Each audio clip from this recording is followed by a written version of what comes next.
जाहिर है कार्यक्रम में बात करेंगे देश, दुनिया और राज्य की बड़ी खबरों की। शुरुआत करते हैं अंतर्राष्ट्रीय खबरों से। इजराइल और हमास के बीच चल रही शांति वार्ता अटक सकती है। दरअसल इजराइल का कहना है कि हमास की मांगें ऐसी है जिन्हें माना नहीं जा सकता। ऐसे में इजरायली प्रधानमंत्री ने संकेत दिए हैं कि वे बातचीत से पीछे हट सकते हैं। प्रधानमंत्री ने यह भी कहा कि इजराइल फिलिस्तीन के साथ 2 देश के समझौते पर किसी अंतर्राष्ट्रीय दबाव में नहीं आएगा।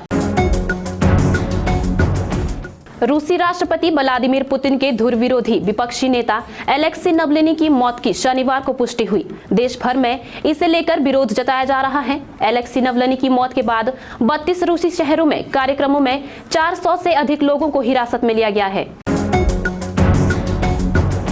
पाकिस्तान में मतदान के बाद से सत्ता के लिए रस्साकसी जारी है। इस बीच पाकिस्तान के एक वरिष्ठ नौकरशाही ने एक ऐसा बयान दिया जिससे पाकिस्तान में खलबली मच गई है।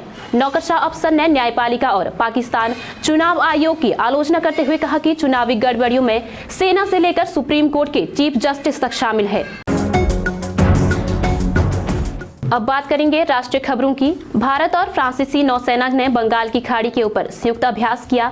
ये अभ्यास 2 नौसैनिक बलों के बीच तालमेल और अंतर संचालनीयता को सुविधाजनक बनाने के लिए किया गया है। भारतीय नौसेना ने कहा कि संयुक्त अभ्यास के दौरान चालक दल के बीच साझा किए गए अमूल्य अनुभव भारत और फ्रांस के बीच दोस्ती को मजबूत करते हुए पारस्परिकता को बढ़ाएंगे। किसान अपनी मांगों को लेकर केंद्रीय मंत्रियों के साथ आज चौथे दौर की बैठक करेंगे। पंजाब किसान मजदूर संघ कमेटी के महासचिव सरवन सिंह पंधेर ने कहा कि शंभू बॉर्डर पर आज हमारा 6ठा दिन है और सरकार ने कुछ समय मांगा है और कहा है कि वह इस मामले पर चर्चा करेंगे। भाजपा के राष्ट्रीय अधिवेशन में अपने संबोधन के दौरान गृह मंत्री अमित शाह ने विपक्ष पर जमकर निशाना साधा और दावा किया है कि भाजपा ही एक ऐसी पार्टी है जहां एक बूथ कार्यकर्ता भी पीएम बन सकता है।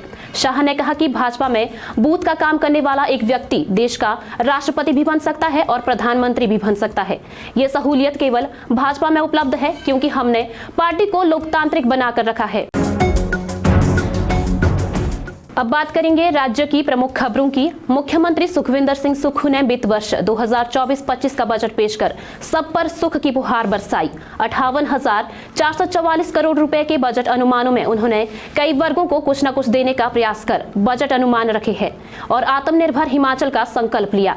सुक्खू ने 7 नई योजनाओं और 3 नवीन नीतियों की घोषणा की। उन्होंने बजट में युवाओं, बुजुर्गों, महिलाओं, किसानों और समाज के कमजोर वर्गों का विशेष ध्यान रखा है।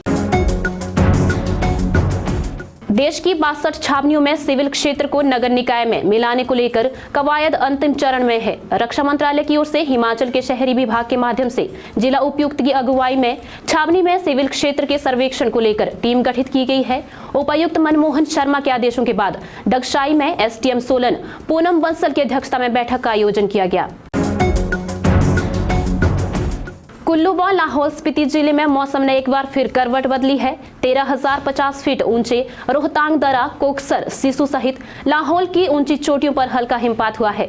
रविवार सुबह सिसु में बर्फ के हल्के फाहे गिरे हैं। अब बात करेंगे समाचार पत्र की प्रमुख खबरों की। लोकसभा चुनाव से ठीक पहले अपने दूसरे बजट में मुख्यमंत्री सुखविंदर सिंह सुक्खू गांव और किसान की तरफ लौटे हैं। सुखाश्रय की तरह मुख्यमंत्री अब विधवाओं के बच्चों को भी पढ़ाएंगे। मुश्किल आर्थिक हालात में भी मुख्यमंत्री ने कर्मचारियों और पेंशनरों को वेतन आयोग, एरियर और महंगाई भत्ते देने का ऐलान किया है। मध्य प्रदेश के पूर्व मुख्यमंत्री और कांग्रेस के बड़े नेता कमलनाथ और उनके सांसद बेटे नकुलनाथ के भाजपा में शामिल होने को लेकर अटकलें तेज है। शनिवार को बेटे नकुलनाथ ने अचानक अपने एक्स वायो में कांग्रेस का लोगो हटाने और फिर तमाम कार्यक्रम रद्द कर दिल्ली पहुंचने से इन अटकलों को और बल मिला है। भारतीय अंतरिक्ष अनुसंधान ने शनिवार को 10 साल तक मौसम की सटीक जानकारी देने वाले सैटेलाइट इनसेट 3DS को लॉन्च किया। इसे श्रीहरिकोटा के सतीश धवन स्पेस सेंटर से शाम 5:35 पर लॉन्च किया गया।